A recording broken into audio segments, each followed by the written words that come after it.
Hello and welcome to How's That? Going to be a super Sunday in IPL 2020. It was an incredible Saturday evening. Two teams that you would expect to do really well, Royal Challengers Bangalore and Delhi Capitals, crumbled under pressure. Good morning, Vijay. Were you surprised at what happened yesterday in the United Arab Emirates?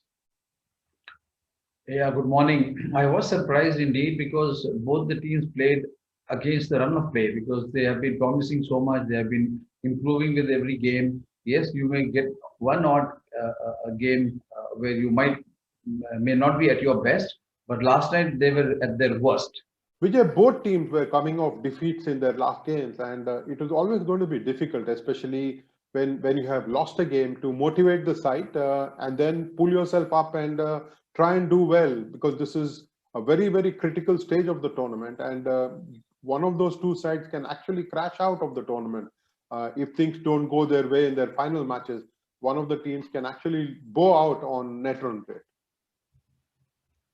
I agree, but when you talk of motivation, I mean, you have in one team, you have a coach like Ricky Ponting. What more motivating, what bigger motivating figure you need? In the other team, you had a captain like Virat Kohli, I mean, who is known to inspire everyone around the world with his cricketing deeds. But some of the tactics, some of the selections also, I'm wondering, if they've been spot on.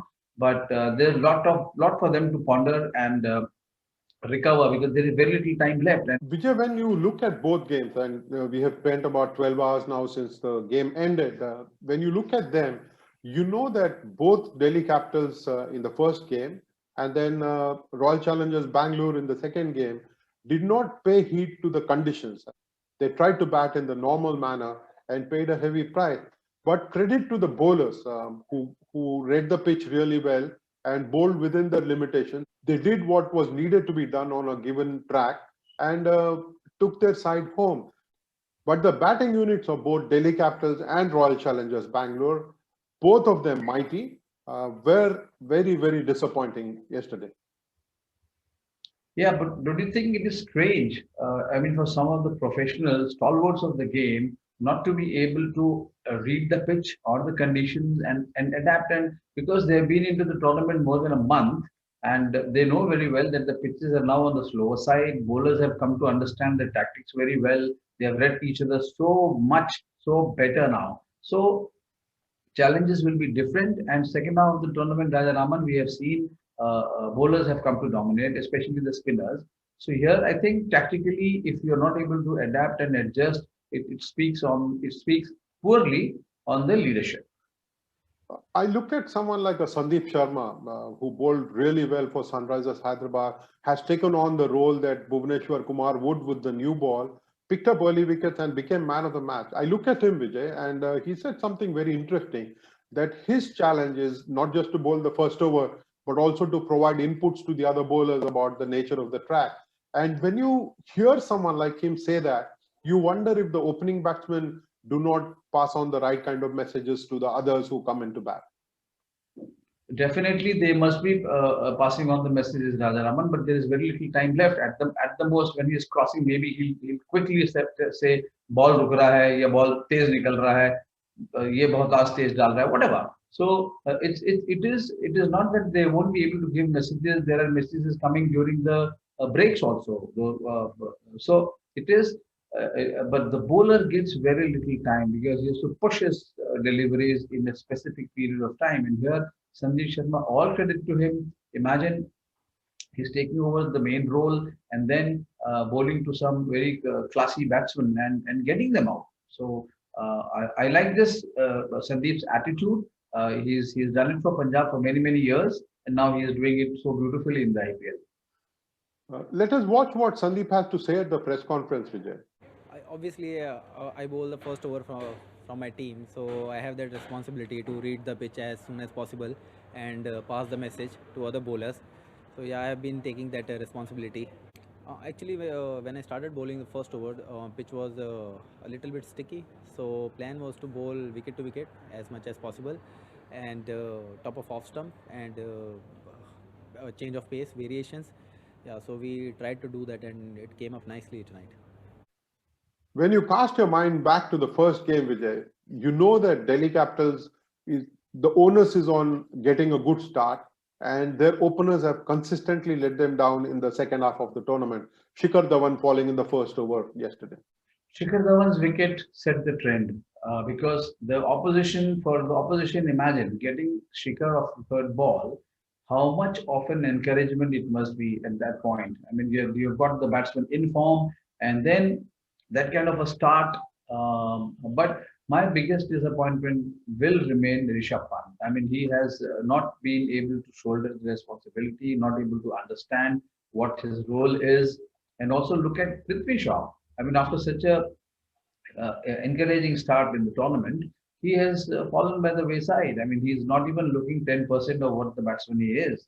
Probably somebody needs to speak to him. There is just one game left for them to recover. But I'm very, very disappointed with Rishabh Pant.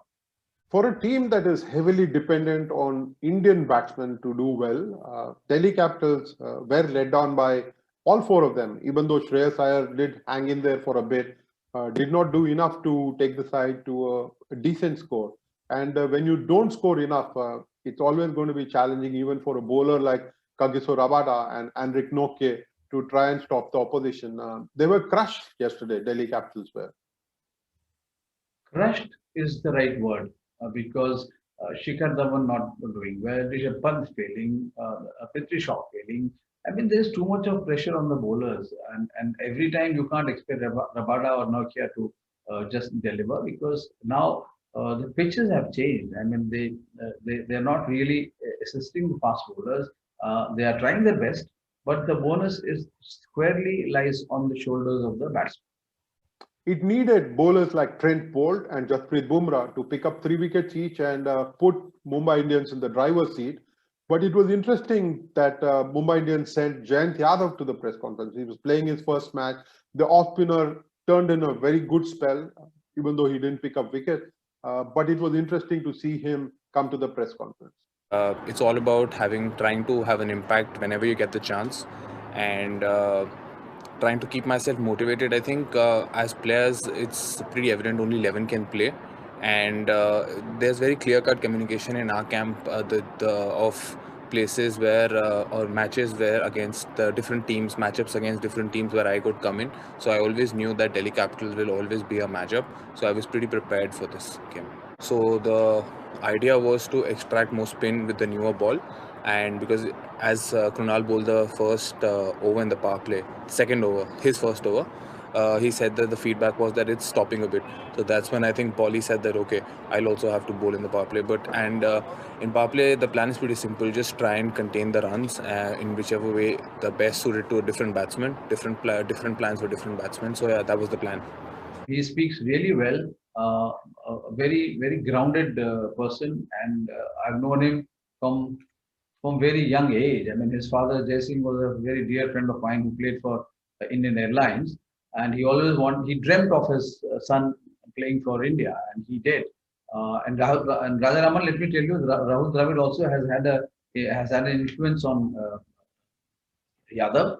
So here, I was not surprised how he grabbed the opportunity because he was preparing all the time. He was getting ready for this opportunity. He was told that suddenly he may have to play a match towards the end of the tournament. So he was held back for this purpose, which speaks of good tactical acumen of the team. And because they must have known the pitches will slow down, and someone like Jayant will definitely come in handy, and he did. The spinners, of course, have had a big role to play. We got to see Shahbaz Nadeem turn in a good spell for Sunrisers Hyderabad in the other game. And for someone who has been in and out of the side, not played enough in the past 5 weeks, he did a very good job in that small ground, Vijay. And it was I think it is full credit to the Sunrisers Hyderabad team management for having picked Shahbaz Nadeem to bowl alongside Rashid Khan, and that spell in which they tied down the batsmen was fascinating cricket to watch. Fascinating. And Nadeem, I mean, if you see, he does sometimes give the impression he's a little worried, but yeah, but he comes back very strongly. And he is, again, a spinner with a large heart. You should see him bowl in the domestic cricket. He enjoys his cricket and he's a very good man at heart. If you remember Rajaraman, he did wonderful work during during the migration crisis or during the lockdown.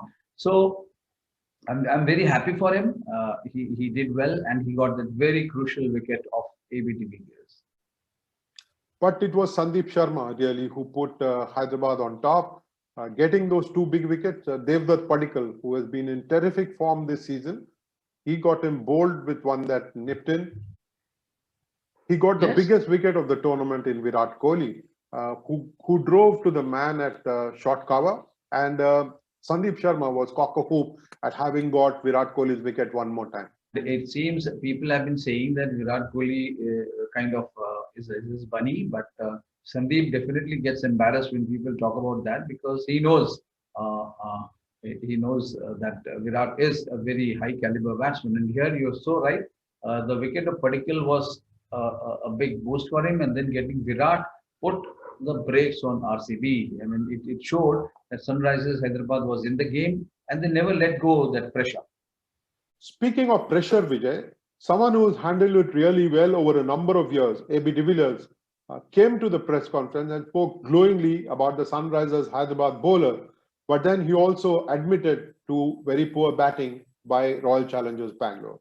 The Hyderabad bowlers didn't make a lot of mistakes. I thought they were quite boring out there, which was what was required on this wicket. There was enough in the wicket to just do the basics well. So they hit top of the stumps with the odd cutter, also on a good length. That's all they did, and they backed that up with some really good fielding. Yes, so we were initially talking about 160, which I think was a bit high. So right at the end there, we were starting to talk about 140 would be a good score. Look, first of all, credit to them. They bowled exceptionally well from the word go. They didn't give us a lot of boundary balls. Their seamers particularly started well in the power play. They didn't make a lot of mistakes. And then after the power play, it didn't get much easier with Rashid, who didn't bowl a lot of bad balls either tonight. So I think they applied a lot of pressure. And then the turning point was probably when Josh and I got out back to back. That cost us probably 20 to 30 runs if you look at it now, which is unfortunate. At the end of the day, I think that might not have been enough in any way. The wicket got, the field got very wet in the second innings, which changed the conditions quite a bit, and maybe 140 would have been shorter as well in any way. Not at all. We were very well prepared. The openers, the top five, to be honest, had a very good week leading up to this. We've had a lot of meetings talking about the game of cricket, about how we're going to approach it. I thought we did everything we could out there. They bowled very well. They got to sneak a few through, bat and pad, a couple of good catches. They didn't make a lot of mistakes, and yes, maybe we could have played better. I would never shy away from saying that, but they put a lot of pressure on us tonight. The Sharjah wicket was not easy tonight. It was quite slow. The outfield was slow as well, so punching through the covers didn't go for 4, but it went for 1 or 2, which also put a lot of pressure on us. Rajaraman, I'm so impressed by the humility of some of these stalwarts, you know, how they speak glowingly about their opponents. And AB de Villiers, I mean, imagine when he speaks highly of somebody like Sandeep Sharma, the kind of encouragement it will mean for the youngster. So hats off to such stalwarts, you know, who have such spirit to praise the opponents. In similar fashion, Vijay, it was good to see Sandeep Sharma speak glowingly about the stumping that happened. We got to see AB de Villiers stump Riddhiman Saha of the bowling of Yuzvendra Chahal, who seemed to have mastered the art of bowling with a wet ball, Vijay.